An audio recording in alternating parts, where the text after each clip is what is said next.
I'm watching a lot of YouTube videos with midwives and doulas, and they're all like, you can have a natural birth and don't even think about any. And it's like, we're probably going to get an epidural the second week. I wonder if I can jump in front of the epidural and just knock myself out.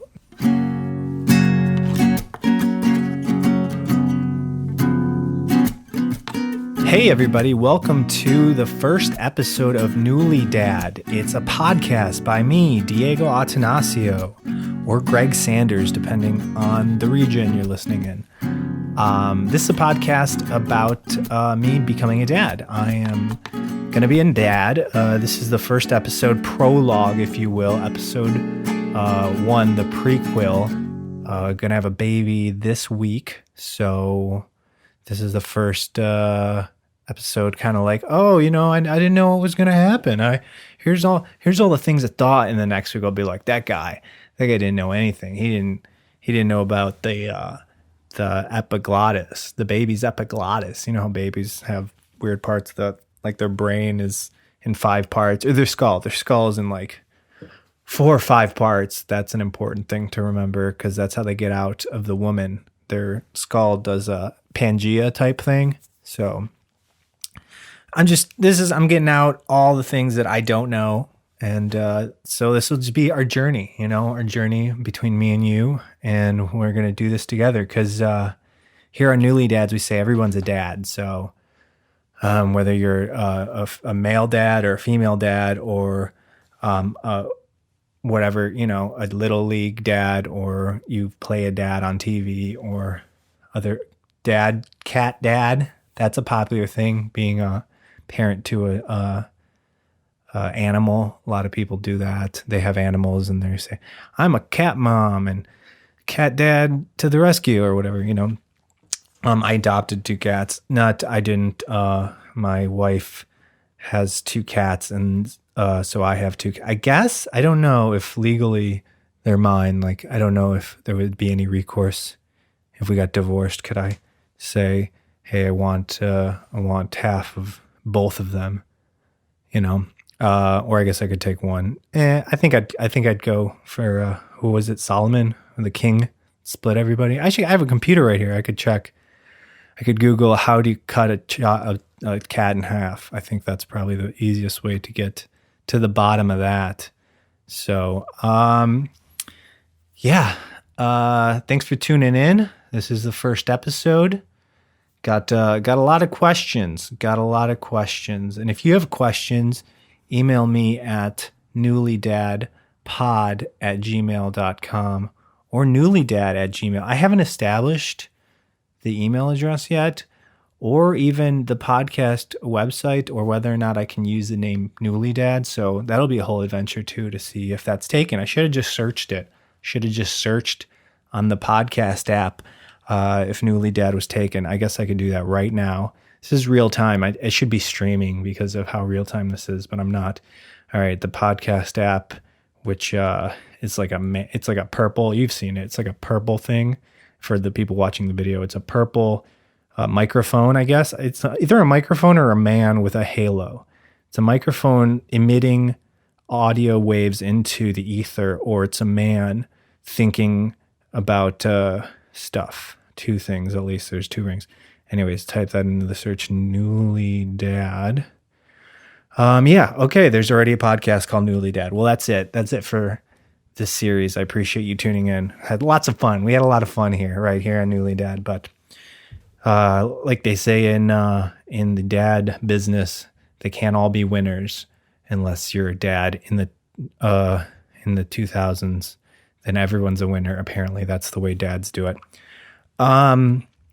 Newlydad. So I'm going to try to get it. I'll have to buy. I think it's a South American podcast. I'll have to send them some money, and see if they'll sell me Newlydad, the name. I thought it was a good name.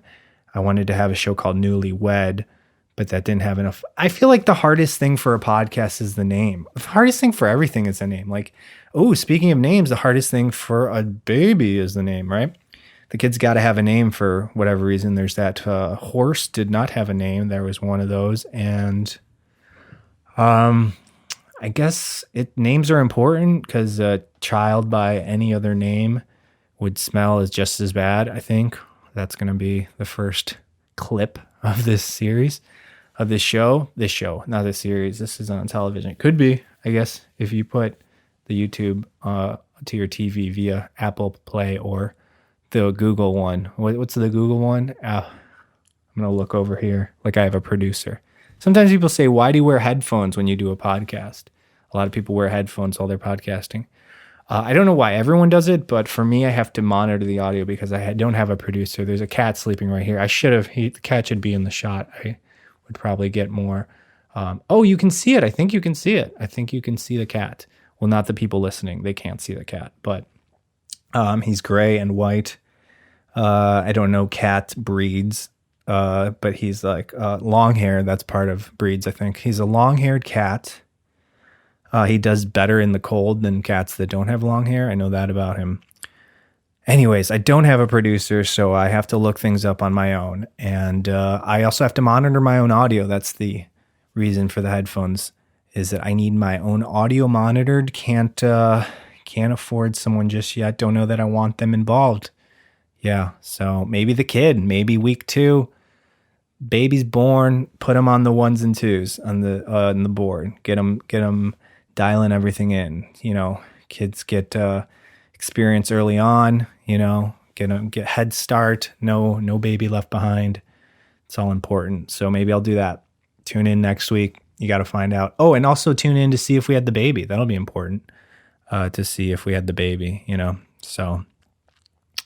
A lot of cliffhangers this episode. A lot of cliffhangers. Back to the name. Saying I'm gonna keep some notes. I think I should be a little more professional. I bet you know what? I never did this before. Just like I never had a baby before. Theme. We brought it back. We brought back the whole thing. There's a theme. I'm gonna write that down. Theme. Never did this before. Can you hear the typing? I think it's important that you can hear it, so you don't think that I just have a flat thing here. Names we named. Oh, I should have clipped where I said this will be the first clip, but now I'll have to listen to it, which is a waking nightmare. I'm never going to listen to this. This is, I can't believe you're listening. If you're listening, thank you. And you're incredulous. You're unbelievable. I can't believe you're listening. Why would you do that? Unless you're a dad, you're a Newlydad, or you're about to be a dad, or you're thinking about being a dad. Or you know me from stand-up. I'm a stand-up comedian. Diego Comedy on all things social media. Look me up. Instagram, Facebook, Twitter, TikTok. Don't have a TikTok yet, but I should because you should. You should have a TikTok. Because if you don't have a TikTok, how is China going to see your votes? I think that was the issue with TikTok, is that if you have a TikTok, China will see who you voted for. So I'm a stand-up comedian and going to be a dad. So today is November 2nd. Today is November 2nd, and we were supposed to have our baby on October 29th was the due date. But because science, as we all know, is not perfect. Science doesn't know everything. Sometimes the doctor says, how much do you weigh? And you say 160 pounds. And there's no way you're 160 on the nose. Do you know what I mean? Does that make sense to you guys if you followed that analogy of science and numbers? Sometimes things are blurry, you know what? And time is this construct. And how is every baby, it just takes 40 weeks to grow, you know? I don't think that's logical. That doesn't make sense. I've been watching a lot of videos of like natural home births. And the doulas are always like, or the midwives, they're like, we don't know anything about babies. Babies are the final frontier or whatever. So babies don't come on time. So it's November 2nd, 3 days past their due date. Hopefully within a week from today for episode 1 or 2 or whatever. Maybe this is episode 0 and that'll be episode 1. And then I'll just go backwards. You guys tired? I'm tired. I wonder how tiring. That's another question I have, and maybe I'll be able to answer it next week. People are like, "Oh, babies are what's the first thing anyone tells you about a baby? They're a lot of work." Yeah, it's like you got a Mustang or something. It's like a classic Mustang. It's a lot of work, that classic Mustang. Don't get it unless you know who its father is. That's what they say about classic Mustangs. So we're going to see how much work it is. And apparently the first couple months is the hardest. The baby's got to eat every 2 hours, which I don't know how they figured that out. I don't know how they figured it. I mean, can it skip them? What if it's not hungry? What if it, like sometimes as a person, you eat too much and then you're like, I'm good on the next meal, but you got to make the baby eat every 2 hours or else it'll probably be fine. The baby will probably be fine if it doesn't eat every 2 hours. I shouldn't say that. That's how you get your baby taken away. Don't even have a baby yet. So yeah, call in if you think I should have my baby taken away. That's kind of what I'm heading to. It's a lot of work having a podcast and talking only me 10 minutes in. Whew, a lot of work. Probably not as much work as having a kid though, which is what I'm going to do. So by comparison, this podcast will be a breeze. So, all right, let's start with a quote. I listen to some podcasts. One of my favorite podcasts, Self-Helpless, with Kelsey Cook, Delaney Fisher, and Taylor Tomlinson. They do a quote. So let me just Google quotes, and I'll start with just a random quote. Let's start with the first quote on the internet. When you Google quote, the first quote is people ask. I like the little Google when it has the square. It says people also ask, and here it goes. People also ask, what's the best quote ever? And the number one best quote of all times, according to 100 most famous quotes of all time, HubSpot.blog. Do you ever just wonder how people make money? How are people making money? Well, someone's making money by inventing HubSpot.com. It's a blogging site. All right. Best number one quote of all, the 100 most famous quotes of all time. Number one quote: the greatest glory in living lies not.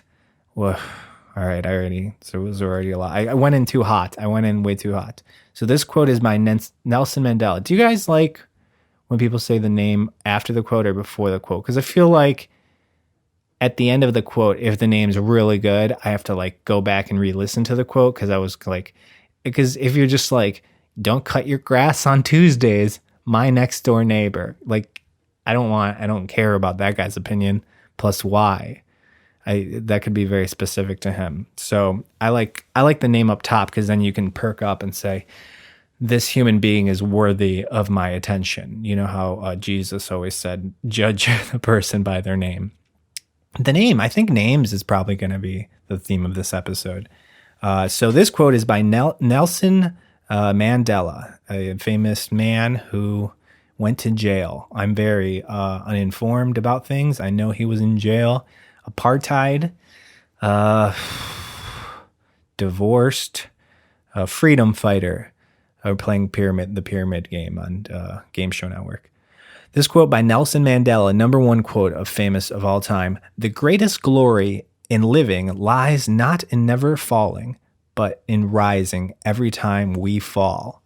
That's number one. So just don't give up.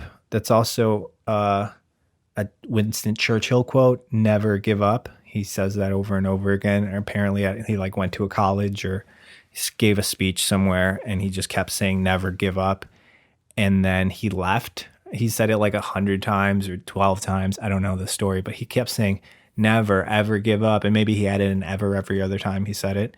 Never. And so 45 minutes in, he's like, never, ever, ever, ever, ever, ever. And someone had to hit him on the back of the head. And then he went, give up. And then he left, apparently. And that was like the most powerful speech anyone's ever given, or the second 100 most powerful speeches ever given. And I think he just did not, he forgot about the speech and just wung it, and then was like, what if I just say this one thing over and over again and they'll think it's really profound because it's the only thing I said.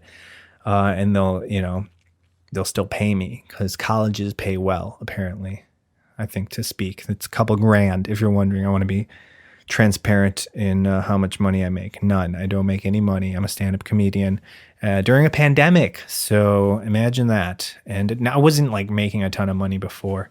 I think the first year I did my taxes, I made like $6,000 in stand-up comedy. So I don't know if you're aware of the poverty line in the U.S., but it's something like $16,000, some $10,000 below the poverty line. So I don't know how I'm alive. Yeah.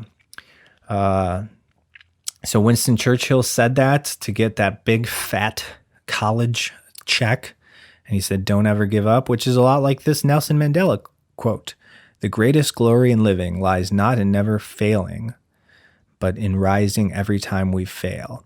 And actually, he said fall, but failing, which is similar to fall if you squint and the first L becomes an I, similar word, and it means similar things, which is kind of crazy. Sometimes language just lines up like that, and then sometimes the word deer is two different words, and they're spelled different, and you're confused when you're 6. Sometimes that happens. Looking forward to my baby having that experience. So, me and my wife, we got pregnant. Here's what happened: we got pregnant, and it was a surprise. I don't know if I'm allowed to say this. I'll probably get in trouble. It was a surprise, as in we weren't trying.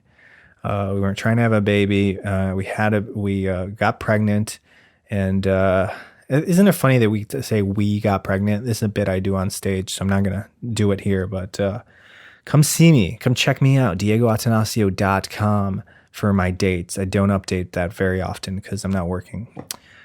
It's funny that we get to say we're pregnant. I'm not doing anything. She's pregnant, and I am a man that she knows in the biblical sense.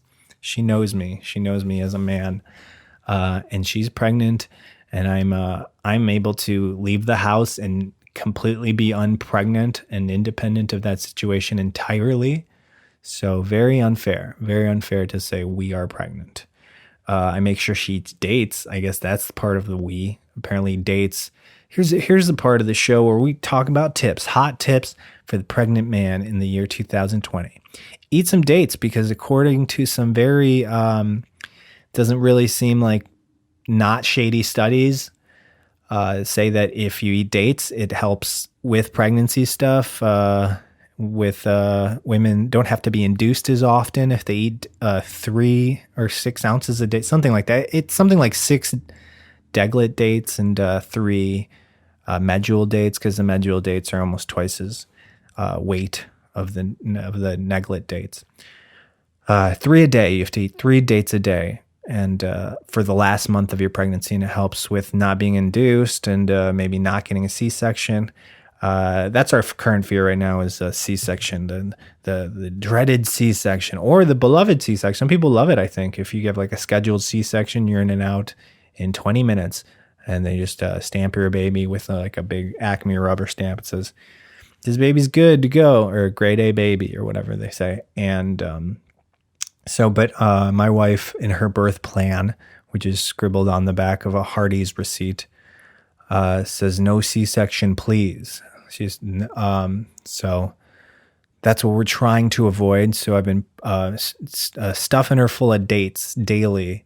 We missed a couple of days, so if she gets a C-section, I will blame myself for not enforcing the dates enough. So that's what we're trying to do. We're trying to have I don't know about natural birth. I'm pretty sure she's going to get the epidural wherever they stick that in her iPhone, probably. At this point, they probably just update an epidural on your phone, and you're like, whoa, this is fast. And they go, 5G. It's real now.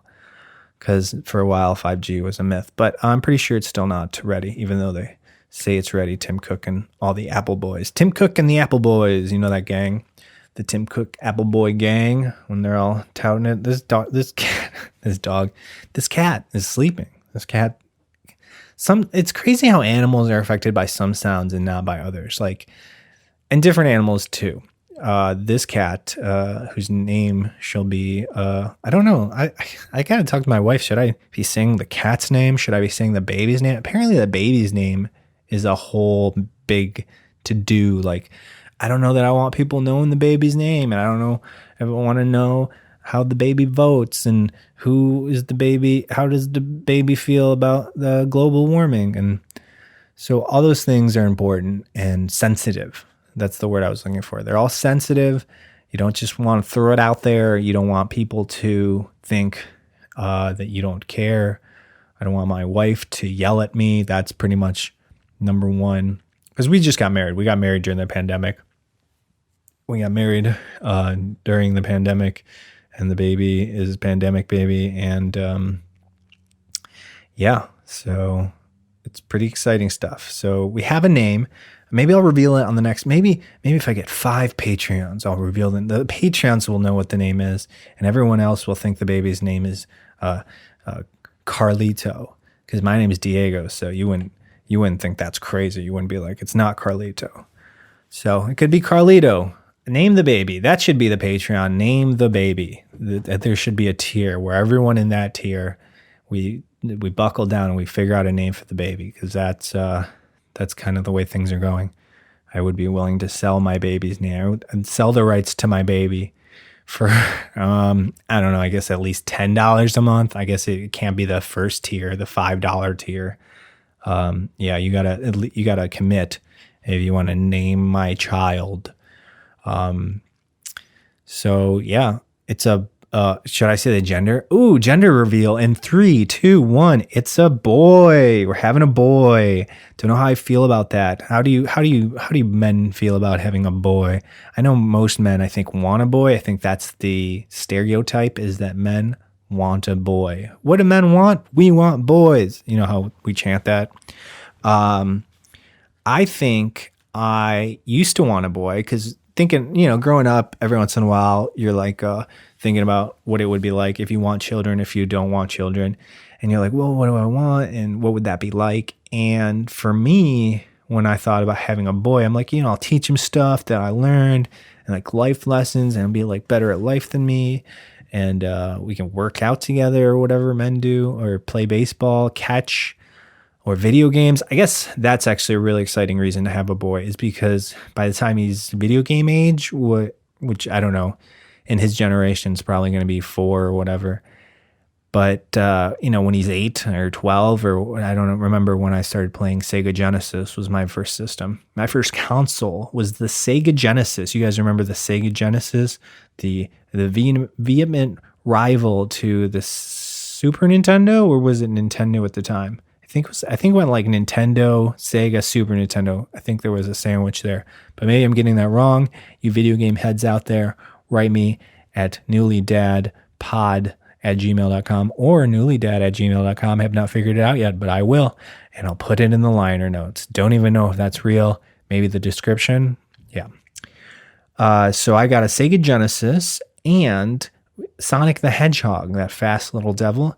And I tried to play it with my family, my older brother, my younger sister, and we couldn't figure it out. We couldn't get the game to play. We couldn't get it to start, mostly we didn't know why. Can you guess why? 3, 2, 1. The cartridge was not pushed in far enough, and what feels like for hours, and I wish I could, how you want to see some parts of your life again, but most of it you're like, I don't want to see that part of my life again. And part of me hopes that and when you go to die in the flash of, I saw my whole life flash before my eyes. You kind of hope that's real, but you kind of don't. And like, is it the whole, or is it just the hits, or is it the bad stuff? I wonder what it's like. I'm sure I'll find out, because I'm going to die probably. So the Sega Genesis, I would love to see how long it took our family to figure out that the cartridge was not pushed in all the way. I wonder how long it took, but at some point, I don't know who figured it out. We definitely didn't look it up on the internet in 1992. We just pushed the cartridge in all the way, because you can push it in, and then pushing it in all the way kind of feels uncomfortable. Like you're kind of like, am I messing this thing up? So when we finally figured it out, we played Sega for the rest of our lives. To this day, it's said, it's fabled that to this day he's still playing Sonic the Hedgehog and collecting rings. So as my boy grows up to video game age, it'll be amazing to see what video games he'll have, like PlayStation 6 at that point or something like that. And it's probably going to be crazy, and 4K and VR, and just computers are also a thing. Maybe phone gaming will actually take off, and Augmented reality, they've been pushing that for a while. I don't like that. Every single iPhone event they're like, oh, and our augmented reality where you can hold it up and it shows you what a poster would look like on that wall. And nobody ever uses that stuff, even though they've been pushing it for years. That's an exciting reason to have a boy. I think that's a good reason to have a boy. But then I started substitute teaching. So I always thought, yeah, sure, I'd probably want a boy. I feel like I didn't even consider. I feel like I just said, it was just in my head when I was thinking about having a kid. It was just always a boy, but I didn't really consider having a boy or a girl. And then I started substitute teaching a couple of years ago. And I was like, I don't like little boys. Little boys are mostly annoying. And then it was interesting to me how cute little girls were. Like I do a different classroom every day or however often. And every day, at least every couple days, there'd be one little girl that was like, oh, that's the cutest little girl I've ever seen. And she was so nice. And I was like, wow. So I started thinking maybe it would be cool to have a little girl, and there's that whole daddy's little princess thing that I think people like. So then I was like, oh, it would be really cool to have a girl. And my wife wanted a girl. I think women want girls stereotypically. That's a thing that we have to abolish, the notion that women want girls and that men want boys and the dogs are boys and the cats are girls and the squirrels hate the male and that beavers won't eat on Tuesdays and also when they shouldn't be cutting their lawn because of your neighbor's advice. The 100 famous quotes of all time, Nelson Mandela and Winston Churchill. All right, quote number 2, Walt Disney. Did you like how he did that? Now you're listening because Walt, he had some things to say that were not particularly PC. I don't know the engagement level on this podcast in terms of what I want to say, but user-friendly, parental guidance. I'm going to keep it clean here. So Walt Disney, at least publicly, I think was a nice man. He said, the way to get started is to quit talking and begin doing. Yeah, I should have read that quote before I read it out loud. He's not wrong. That's not the way to get started. That's just the way to stop talking. Oh, and begin doing. I see. But you can talk while you get going. That's one of my favorite things to do is like set something up while I'm on the phone with my friend, Zachary Burkar of the Salsa Parlor. See that sticker? It's a Salsa Parlor, East Lansing comedy collective.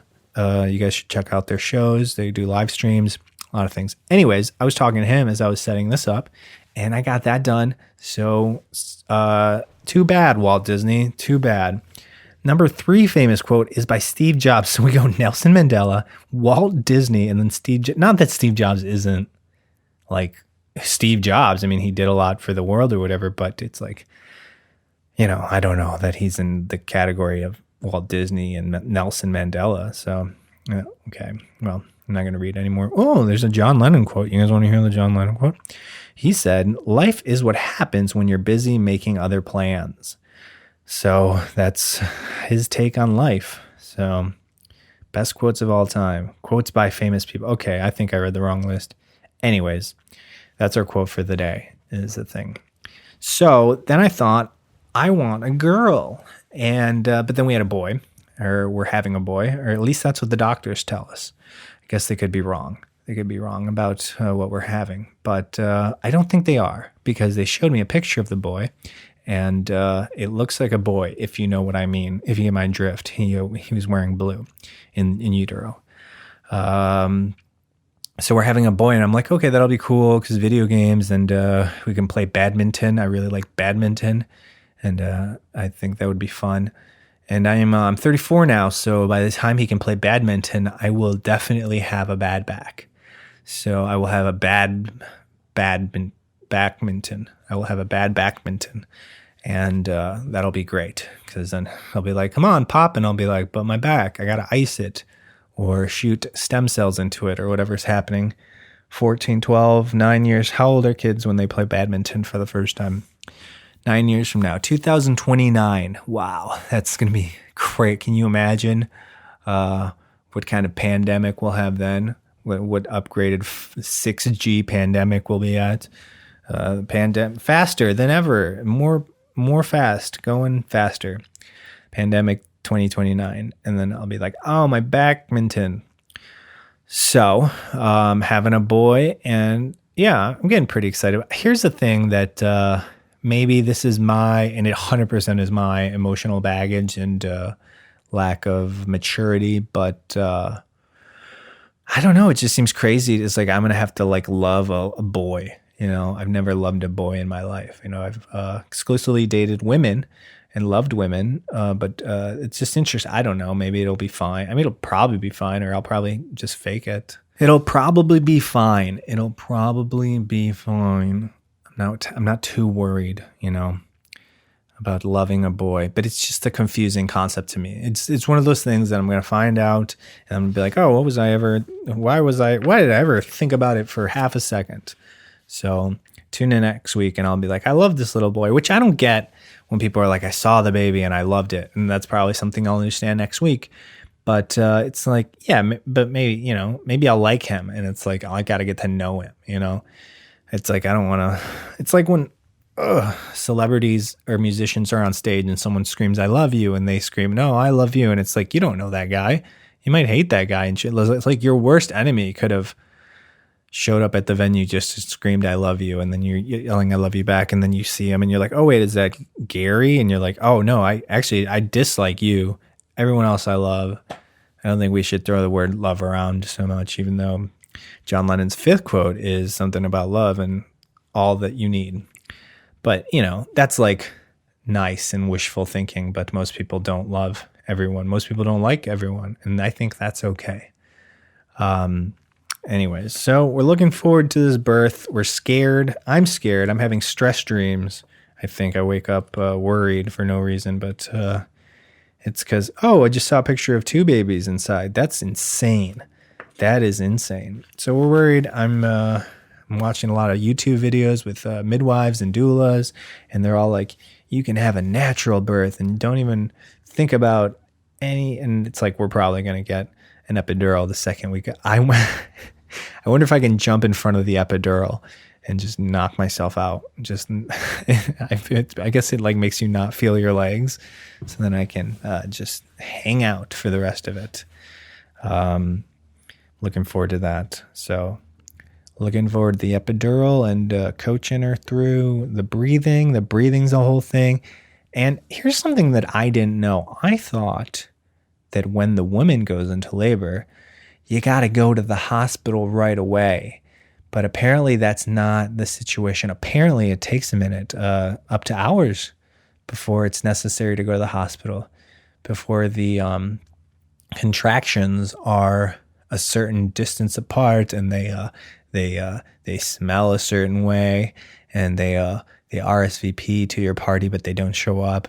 There's like a behavior to the contractions that I learned all about. There's a 5-1-1 rule where you're having contractions 5 minutes apart and they last for 1 minute and it's been going on for an hour. That's a rule of thumb for when to go to the hospital. And you listen to these other people and they're like, no, you can wait till they're 3 minutes apart and they're 60 to 90 seconds, or maybe it is just a minute.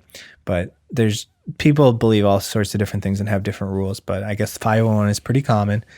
So you want to labor at home as long as possible. So we're just going to hang out and watch Netflix, I guess, or I don't know what we're going to do. I guess moving's important. I watch videos and they're like, slow dance with your wife when she's in labor. That'll really help her. Take your wife on a date, just go to a nice restaurant, get a daiquiri and a virgin for her and go see a movie and love your wife and then go on a trip. And then as soon as your contractions are 5 minutes apart and for 1 minute long and for at least an hour, then go to the hospital. Somebody was saying that you want to wait till she's at least 5 centimeters dilated, which most people don't know how to do that. So that's not good for anyone unless you're a doula and your partner is in labor and you know how to do that stuff, or a midwife or a doctor or other people. A woodworker, I guess, would probably be familiar with centimeters. or an engineer or a math man. Those are all things that the 5 centimeter rule could apply, because you have to be complete, ready to push is at 10 centimeters, I think. That's the golden number. The golden birth number is 10 centimeters. Whoever came up with that probably came up with 40 weeks to get a baby ready. So we are not going to comply. Just kidding. We're going to do the best we can. I'm learning about the phases. Okay, here. The phases of childbirth are 1, go on a date. 2, drink too much. 3, you know where I'm going with this. The stages of labor. First is early labor. That's the first. I'm reading from this pamphlet, by the way, that says Understanding Birth, a comprehensive guide. That's what it says here. It's a comprehensive guide. It's got a baby on it, so you know it's about babies. Understanding Birth, a comprehensive. First stage is early labor. How long does early labor is supposed to last? You might ask. 6 to 12 plus hours, may last a day or more. That's, when you hear about those women who are in labor for 49 hours or 72 hours, like the entire the entire storm of Normandy, they're in labor the whole time, and you're like, wow, that's the craziest thing ever. And the dad's just falling asleep because he's like, ugh, it takes forever for this lady to have this baby. So the first stage is early labor. Could take a day or more. Contractions are mild and spaced 5 to 30 minutes apart. The cervix dilates from 0 to 6 centimeters. Some of this change starts prior to labor. Here's some emotions you can expect during early stage of the first stage. Early labor is excited but anxious about how labor will go. And how can partners help? That's me. How can I help during the first stage of labor? Help time contractions and rest. I think it means help rest. Don't like relax. Don't kick your feet up while your partner is in labor. Take a walk together. Here, this is the date ideas I was talking about. Take a walk together. Offer books, card games, and other calm activities. Do a puzzle. Start the Sims game. Start a whole Sims. That's a good one. Here's some tips. Most expectant parents feel more comfortable if they stay home during labor. This is a good time to drink water, eat light snacks, rest, or take a short walk. A warm shower or bath may feel nice, but check with your healthcare provider before you get in the tub if you think your water has broken. There's a whole broken water thing too, right? That's like a big movie moment where my water broke and she can't believe it, even though she's been pregnant for 9 months.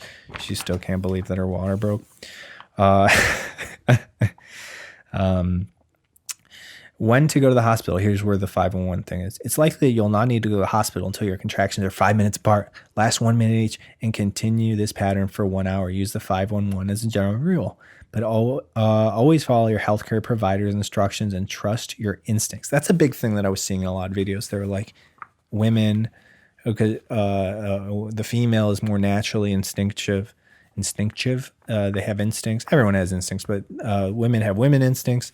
Females have female instincts, and they know their bodies better than the back of their hand, which is also on their body. So follow your instinct. That's a big deal. It's a big deal for the labor process. Is listen to your body. If you think it's time to push, it's time to push. If you think it's time to call it a day, take a nap. If you think, if you're like, nah, let's not do this, don't do it. You just leave, go. I think if you cross the Mexican border, then they can't legally obligate you to continue pushing. Active labor. Here we go. All right. First stage. So it's confusing. So there's first stage early labor and there's first stage active labor, so it goes early labor, active labor. So now in active labor, it can last 3 to 5 hours or more, and contractions are stronger. They last 45 to 60 seconds and are 3 to 5 minutes apart. So they're stronger, they're coming fast, and they're coming hard. Other physical symptoms, spots of blood called the show, or the bloody show, as I remember in 30-Year-Old Virgin. Or not 40, the same guy, Apatow, knocked up.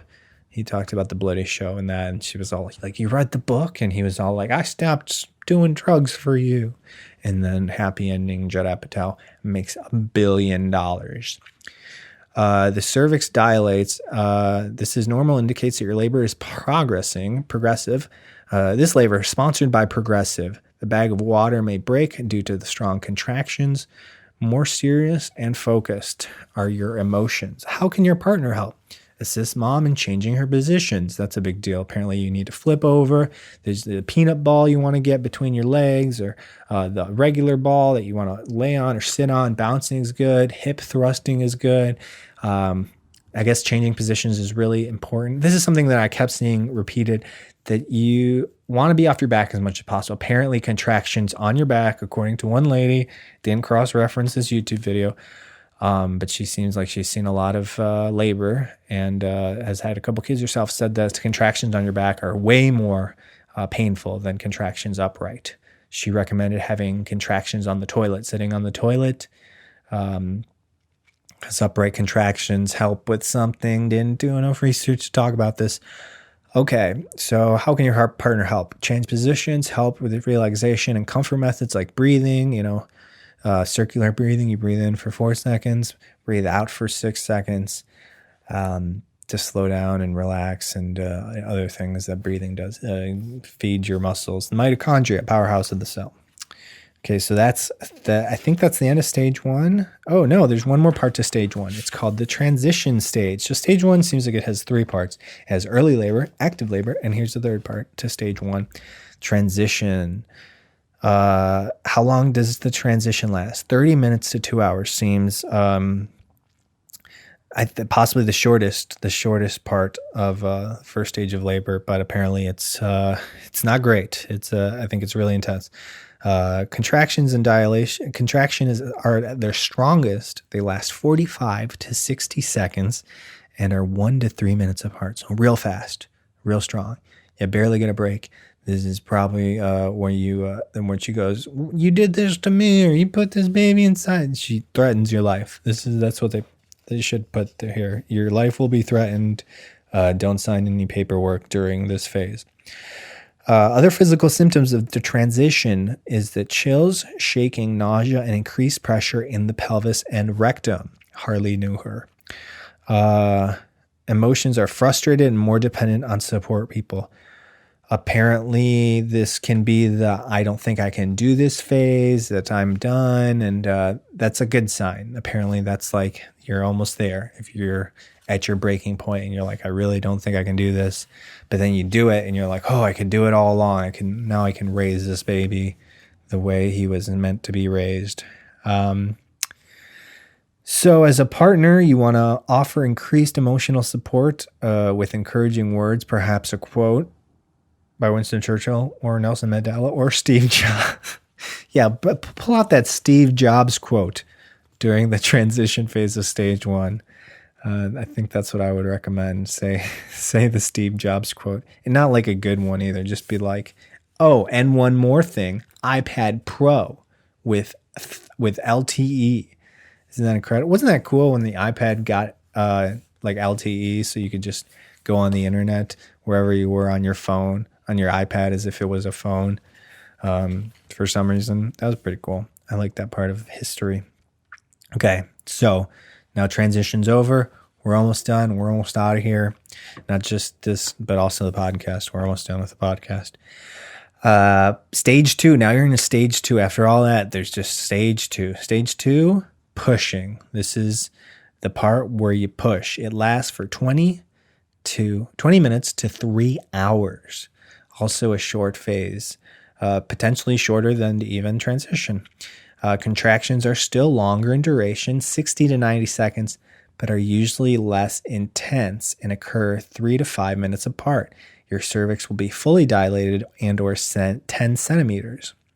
Urges to bear down is one of the physical symptoms, and to push. So something that I saw in a video was that a lot of times healthcare providers, first of all, apparently healthcare providers are the enemy. They will make you do everything, and the snowball effect where The snowball effect is where medical interventions lead to more medical interventions. And then you get a C-section. Then you're like, where's my baby? And they're like, we sent it to Russia. And so healthcare providers are the enemy, and you got to stand your ground. So something that I heard that seemed kind of important, maybe you guys will like this and know about this, is that after transition, just because you're at 10 centimeters dilated doesn't mean that you should push right away. A lot of times people are told to push and they don't want to push, and they're too tired to push right after the whole really intense transition lasted the dilation phase. So they say, and this goes back to what we talked about earlier, listen to your body. Listen to your body. You're going to get the urge to push. And if you don't have the urge to push, maybe rest a little bit. It might be right around the corner, the urge to push. Just because you're dilated doesn't mean you shouldn't rest. And you probably should rest because pushing is probably really intense. But what do I know? I'm just a man. I'm just a man who will never know. I had kidney stones, I think, once, and that hurt a lot. Drank a lot of water, but I would wake up with a lot of pain, and then I would roll around and be like, oh, I wish I had a baby or whatever. Anyways, so urge to bear down. So you will get an urge to bear down, and push with contractions. Your emotions will be tired. Is tired an emotion? Tired's kind of just like the way you feel. I don't know if it's an emotion, but anyways, you'll be tired, and, your contractions, how partners can help you. Help mom move into comfortable, productive positions. Apparently, pushing upright is more advantageous than pushing on your back. But if you have an epidural, apparently that's a whole thing. That's a whole nother bag of babies. If you have an epidural, it's not great for your legs don't work, so you can't get up. You can't. I don't know if you can push not on your back. I think there's a bar you can hold on to, so maybe they can help you be upright. But apparently it's a little easier to push upright, and will help in not tearing, which is a whole nother terrifying birth concept. This is the tearing. I don't know if we'll have time to go down that Friday the 13th hole. So help mom move into comfortable, productive positions. Productive, I assume, meaning, that will help. There may be a period of about 20 minutes between full dilation and feeling more contractions. Take time to rest. Okay, so that's what I was talking about. Between full of about 20 minutes. So relax. During this stage of the second stage of labor, baby moves down through the pelvis. This is called descent. Descent is measured by where your baby's head sits, called pelvic station. It would be like it. If you would like to know about your baby's station, you can ask your doctor or midwife during cervical checks. So you got to be like, hey, what station is my baby at? And then he goes, Grand River, walk sign, bone skull plates. As you push, your baby's head descends and then slips back slightly between contractions. Oh, 2 steps forward, 1 step back, baby. As you push, your baby's head descends and then slips back slightly between contractions. Your baby's skull is made up of separate bony plates, the Pangea thing we talked about earlier. These plates slide over each other to help the head fit through the birth canal. This gives many newborns a cone-shaped head in the first days or weeks after birth. So you will have a cone head baby sometimes. Okay, that's stage 2 pushing. Stage 2 birth, the big show. You guys ready for it? This is the main event, I think. Birth is the big one. With the last few pushes, the baby's head's crown. The baby's head crowns. Or if you have multiple, they crown separately, in tandem. I don't know. This is when it stretches the vaginal opening and does not slip back between contractions. Oh, no more going back. There's no way. The only way out is forward. Winston Churchill. Next, your baby extends their neck. There's a typo here. They spelled there. I'm going to write them. They spelled there, Thier, not EIR. And lifts their chin, allowing their head to move through the birth canal. The baby's head usually emerges face down and then turns. With the next push, one shoulder comes out, then the other. After the shoulders are free, your baby is born. Yep, and then he's born. You got a new baby. Here are some reactions I think you're going to have to the baby being born. Emotions may vary. You may feel shaky, overjoyed, relieved, or very tired, and possibly all of those at once. And some super emotion. If you saw the movie Inside Out, that one, he had a machine gun, and he was like, "I'm gonna get you." Everybody else, and Joy was like, "That makes me sad," or Sadness said that, and Joy was like, "I feel good about getting mowed down by a machine gun."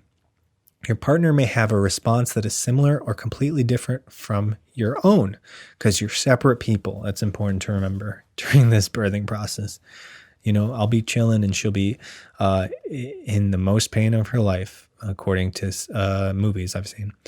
Just remember, there is no right way to feel. I think that's good advice in general. That just remember, there's no right way to feel. That if you feel like how you feel, that's how you feel. There's no way around it. John Lennon. Take note. Skin-to-skin contact, also controversial. Should you touch your baby to yourself if you haven't signed a waiver or whatever? Oh, there's more stages, but hold on. Skin-to-skin contact. Hold your baby on your bare chest as soon as they are born, with no clothes or blanket between you. This helps regulate temperature, breathing, and the blood sugar levels. Newborns held skin-to-skin also breastfeed sooner. So if you're trying to get the breastfeeding in, hold them skin to skin. You may also notice that your baby calms down when they feel your warm skin. Studies show that babies held skin to skin right after birth cry less in the first 90 minutes of life than those who were not held this way. Stage 3, placenta delivery. You deliver the placenta. No one wants to hear about that. Stage 4, recovering and breastfeeding. You hang out, you breastfeed the baby. I feel like we covered the important ones. These are like fun little director's extras that it's important to deliver the placenta and breastfeed apparently, but the big ones we covered, and then they go over some birthing stories, some examples, some other things, and that's it. Then you got a baby. So that's what I'm going to go through. I hope I'm being cool about it, but I'm freaking out. Inside, I am screaming. Let me know how you dealt with it, if you're a dad or a mom, or you've seen it happen, or you just have a vivid imagination. That would be helpful too. I think that's it. I think that's all we're going to do today. And next week, I'll hold the baby up and I'll be like, look, I wasn't lying. This wasn't a publicity stunt. Unless I rented this baby, which I guess I could do. I don't know if that's a thing, but maybe I'll tell you his name. Maybe I'll tell you his favorite color.